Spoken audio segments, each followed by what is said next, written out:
Hello, advocates and everyone out there in the world. This is Bruce Sisler. I am the Public Affairs Director for the state of New Jersey for the Alzheimer's Association.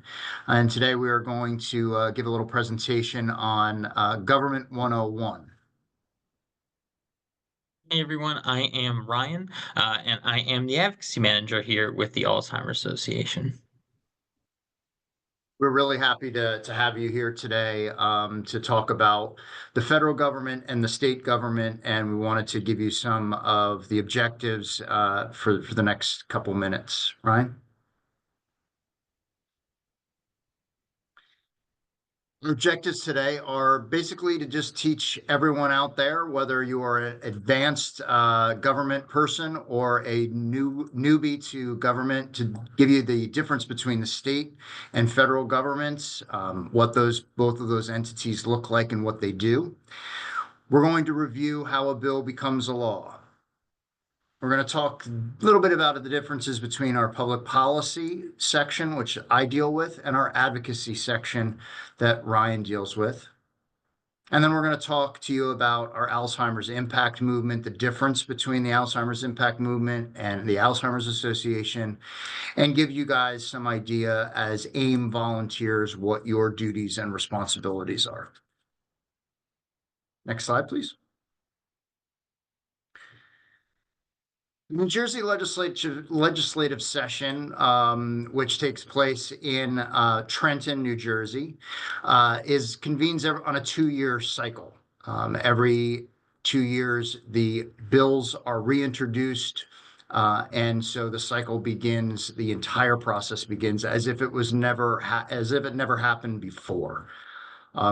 That cycle actually begins on January 1st and runs from January 1st to December 31st. However, New Jersey's fiscal year runs between July 1st and June the 30th. New Jersey does not have a start date and a stop date with the legislature can introduce bills or pass bills. It actually runs continuously throughout the year, and it will run continuously in those 2-year cycles, like I spoke about, until the end of the session, where then all of the bills literally go away. New Jersey does every 2 years consider about 10,000 pieces of legislation. So every 2 years, about 10,000 bills are introduced to become laws here in the state. Right? So a bicameral government is what we advocate in here in New Jersey, as well as the federal government. The bicameral means the two houses, basically. It's the Senate and the House of Representatives on the federal level. In New Jersey, we have a General Assembly, that 80 members of the General Assembly. There are 40 districts in New Jersey, 2 members of the General Assembly in each district. So that's how we get 80 members. Currently, we have 52 Democrats here in 2025 and 28 Republicans. So the Democrats hold the majority in the General Assembly. On the state Senate side, we have 40 members. So each of those 40 districts has one senator representing the district, 40 members of the Senate. And currently we have 25 Democrats and 15 Republicans. So in the state Senate and the General Assembly here in New Jersey, the Democrats hold the majority in both houses. On the federal government side, you may remember from school, we have the bicameral system. It has a House of Representatives. We call them representatives, or you might want to call them congressmen or congresswomen. And then there are 435 of those members. In the Senate, we have 100 senators, 2 from each state. We call them senators, but you can also actually call them congressmen. They are technically members of Congress. So you could call them congressmen, but I wouldn't suggest doing that because senators are of the upper house and they are very sensitive to what you call them. So call them senators, please. Ryan. The federal and state government has very distinct duties. The federal government has limited powers, though significant powers, over all 50 states and territories per the United States Constitution. Some of the things they do, they run the Treasury, they form and maintain the United States military. They maintain and administer our Medicare system and our Social Security system. They do manage interstate commerce, and they regulate international trade and foreign policy. On the state side, we too have very distinct but important duties. On the state side, we pass laws to advance our public health system and safety. We provide for funding for social services such as drug and alcohol services, homelessness services, and others. We do manage a public health care system. We establish and maintain the schools. They provide funding for elections. You'll see if specifically for people that are running for governor, they will receive matching funds from the state. And the state is also tasked with maintaining the federal and state highway system. I just want to go back to managing the public health care system for a minute. You may think that the Medicaid system is also run by the federal government. Well, that is funded by the federal government, but the actual states administer the funding for Medicaid. So they are overseers of the Medicaid system in each state, not the Medicare system, right?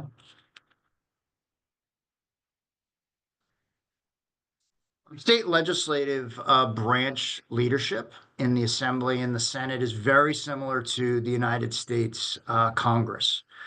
In the Assembly, like the House of Representatives, we do have a Speaker of the House who is elected by the majority. That particular person here in New Jersey serves as the presiding officer and does vote on bills. The majority office, the majority party will elect a majority leader. That person of that particular leadership will meet with the speaker and the members of the committees to decide what bills they want to post, as well as what bills they want to post in committee and on the voting in the larger voting sessions. The minority leader is just that, someone who is elected by the minority to speak for the minority party.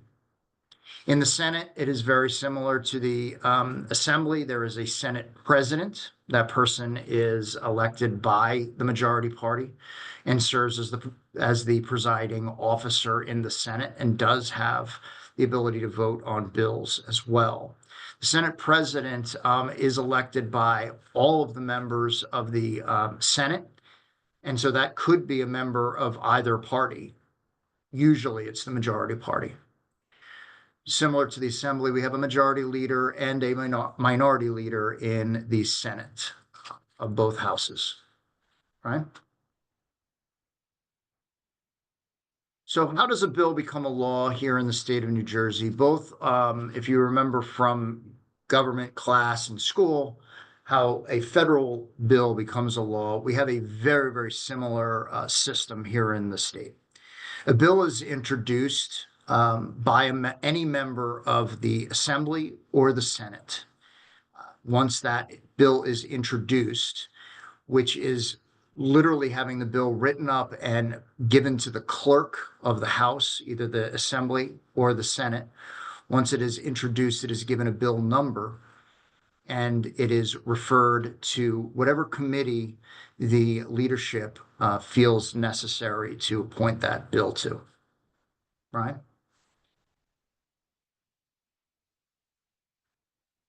How does a bill become a bill? How do we make a decision as a legislative body or a legislative office how a bill comes to fruition? Well, it could be a citizen concern.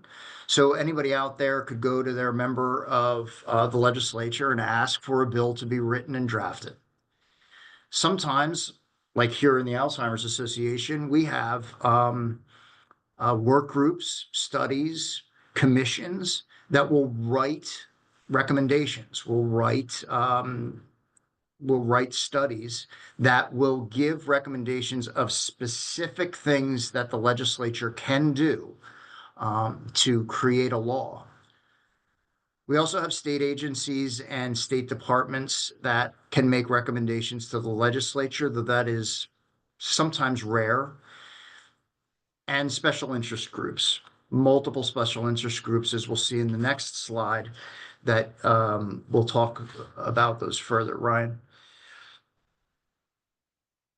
These are some of various groups of folks that can make recommendations. We stole the slide from Virginia, as you can see, because there's lots of Virginia organizations on here, but the Alzheimer's Association makes recommendations to the legislature. Private companies can make recommendations like Microsoft or Home Depot. Various associations from oil and gas companies can make recommendations, power companies, child care associations can make recommendations. So there's lots of different special interest groups out there that can suggest to members of the legislature what bills and laws they would like to see based upon their interests, right? So the bill has been written by a legislative member and then introduced, again, given to the clerk of that particular house, either the Assembly or the Senate. It is given a bill number, either an S number for the Senate or an A number for the Assembly. And then it is sent off and referred to a particular committee. At that point, the committee chairman or chairwoman can make a decision whether or not he or she would like to hold a public meeting to hear the bill. It could die right at the first, what we call the first reading, which is the introduction. It could die at that point. It could never be posted, and there could never be a hearing on it. If the chairwoman decides to have a hearing, then there will be a posting of that bill and requested of any kind of testimony from the general public. The members of the committee will ask questions. During that testimony time, can ask questions of the author of the bill. That particular legislator is requested to be at the committee hearings. They can ask questions.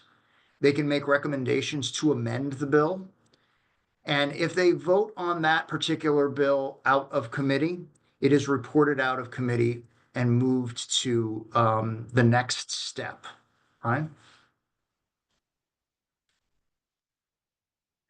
So the committees that we have in Trenton that are specific targeted committees for the Alzheimer's Association. In the Assembly, we deal a lot with the budget and appropriations committees in the Senate. There's an Assembly Budget Committee and an Assembly Appropriation Committee. Those committees obviously deal with money, not just the money that comes in, but how it is going to be spent. So we are constantly in front of those committees requesting money to be placed in research or services for Alzheimer's and other dementias. The Assembly Health Committee is, again, a huge committee for the Alzheimer's Association for obvious reasons. And the Aging and Human Services Committee also is an important committee for the Alzheimer's Association. The reason why the Human Services Committee is so important is because in both houses, they deal with the Department of Human Services. In the state of New Jersey, we have the executive branch, which houses the Department of Health and the Department of Human Services. The Department of Health deals mainly with what we have as data collection for the state when it comes to Alzheimer's and other forms of dementia, as well as other diseases. And on the other side, the Department of Human Services, under their jurisdiction, is the Division of Aging. The Division of Aging is really where we deal, as the Alzheimer's Association, deal with the executive branch of government the most. So why we go in front of the Aging and Human Services Committee is because Human Services is directly dealing with Alzheimer's and other forms of dementia on a services basis. On the Senate side, We deal with the Senate Budget and Appropriations Committee. That is one committee, as you know from before in the slides. We have 80 members of the Assembly, so there's double the amount. So we have limited members in the Senate. So they combine the Budget and Appropriations Committee to one committee. And as you see there, the Senate Health, Human Services, and Senior Citizens Committee is just one committee that we deal with often. Right?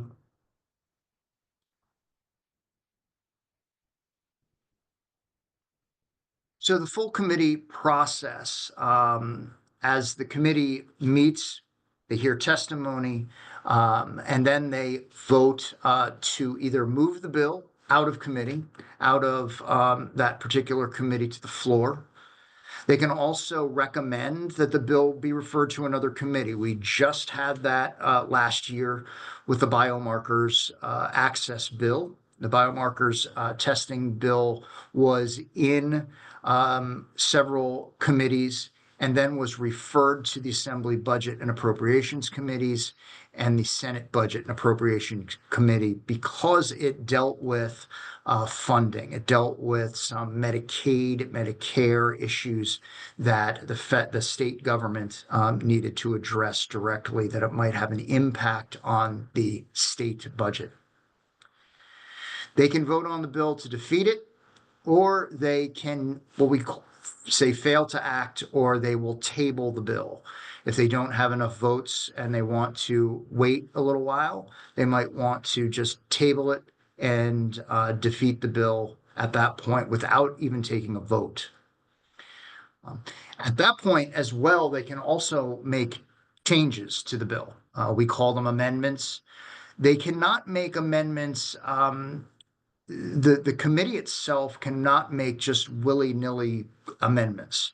They have to have the agreement of the author of the bill. And so that is why the author of the bill is requested to be at those hearings. If the author of the bill makes the decision, yes, those amendments, those changes are okay, then those amendments can be added into the bill at that point in time. Prior to that vote, prior to the full vote of the committee, moving it out to the next step. Right? Once it is moved out of the committee hearing, now we're going to move into what we call the second and third readings. The second reading is technically the committee reading. It's just a term that we insider government people use. The second reading is technically the committee hearing here in New Jersey. If it is okay on that level and moved out, it goes to its third reading, which is the vote of the entire committee. I'm sorry, the entire assembly or the Senate. I think on this level, we're kind of using the assembly as our chief driver. So once the assembly votes on that bill and votes in favor of it, it can be moved to the next level. Right. So when it's on the floor for that reading, that third reading, the entire bill is being debated. It can be moved very, very quickly. There is no more debate or testimony or hearings from the general public. It is members of the legislature debating the bill on the floor. They can make further amendments at that point in time if there's something that is amiss, something that they don't like. They can hold that bill and make amendments to it on the floor at that point in time with the approval of the author of the bill. And then again, with those amendments, if needed or necessary, if sometimes they don't have any amendments, most of the time they don't have any amendments at all at that level, then a full vote is cast by the body. And if it passes that floor action, it moves on to the next step, right? And the next step literally is to move it from the assembly to the Senate or the Senate back to the assembly, depending upon who the author is, a senator or an assemblyman. Next slide. That crossover is the identical process. It's not nearly identical. In the state of New Jersey, it is identical. There is a committee that hears those bills, refers them, creates action on them. There could be amendments made in those committees as well. And then once those committee hearings are done on that next level, it moves to the floor action and vote for passage as well. So it is the exact same process and can be easily done almost seamlessly, or sometimes it can get a little messy depending upon if they want to make more amendments or further changes to the bill. Right? After that process is completed, sent to the other chamber to repeat that process and completed, then it moves to the next level, which is to the governor's office, right? Governor in the state of New Jersey has several options. The governor can just sign the bill. He has 45 days from the last action in the legislature, the last vote of passage. He has 45 days from that point to either sign the bill. He can make an amendment. We call that a conditional veto. The governor in the state of New Jersey has the power to request an amendment to that bill. He has to send it back to the legislature for another round of processing and voting, but he can, or she can, make an amendment to the bill as it was passed out of the legislature. Or the governor can veto the bill outright, or pocket veto. There's several different types of vetoes, but let's keep it simple for now. A veto would just be he doesn't like the bill or she doesn't like the bill, and at that point says, no, I'm not signing the bill, and it's over. Right?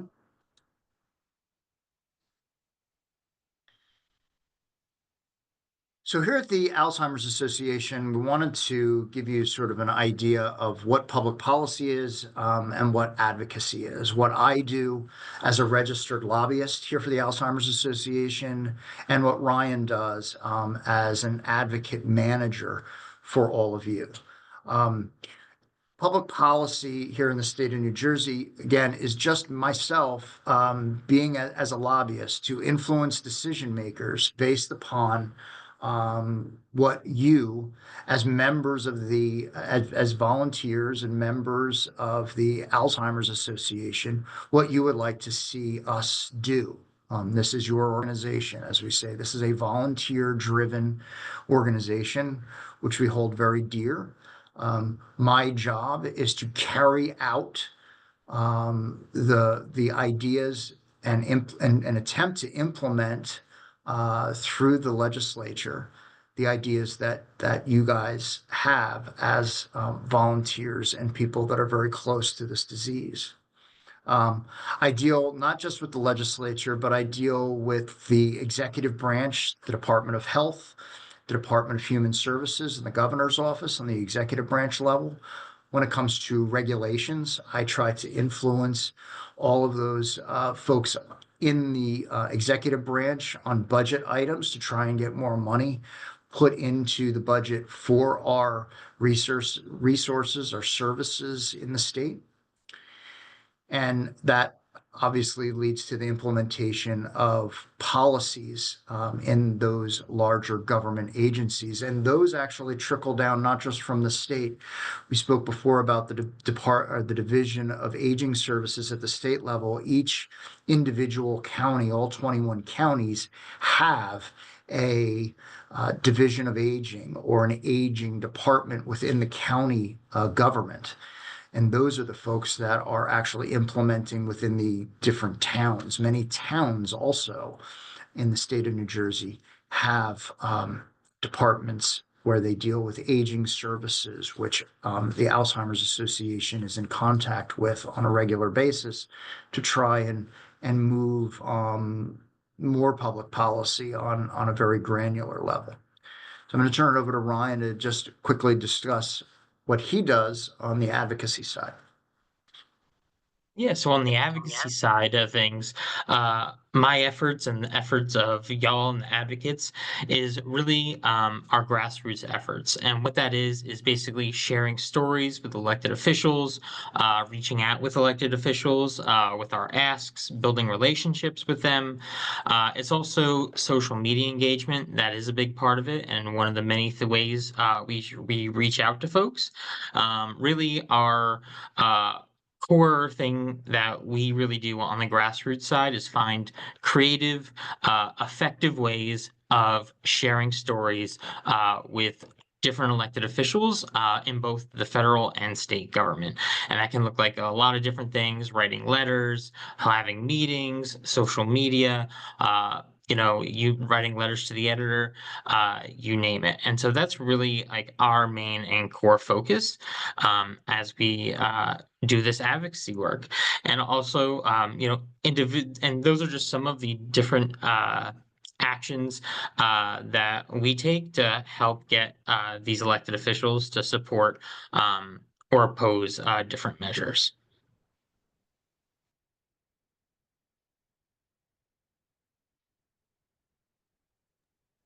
And so we also, with our advocacy work, we have different volunteer roles. And so one of those volunteer roles is ambassadors. And so what we have is for every congressional district in the state, we have a key core point person whose job is to develop deep one-to-one relationships with their assigned members of Congress and their staff. And so, we hope to have or are working on having ambassadors in all of our districts, and they are essentially the point person for all of our grassroots and advocacy work in those congressional districts. Of course, they work closely with me as we, and what that specific work looks like for each district, as it can be different. And then, of course, we have our advocates. And we absolutely love and appreciate our advocates and all the work that you do. You may also hear them called Alzheimer's Congressional Team members. And the main thing advocates do, as I've kind of like alluded before, is, bring your own unique stories, relationships, and skills to complement the work of our ambassadors to reach out to those different members of Congress. We kind of see it as like ambassadors are the captain of a team, and advocates work alongside them to help bring home our mission. And so, of course, being an advocate and being a member of an ACT team and can include a lot of different things. It can be, that social media component. It can be attending public events. It can be reaching out to your member of Congress in a wide variety of ways. And we really appreciate all the work that y'all do.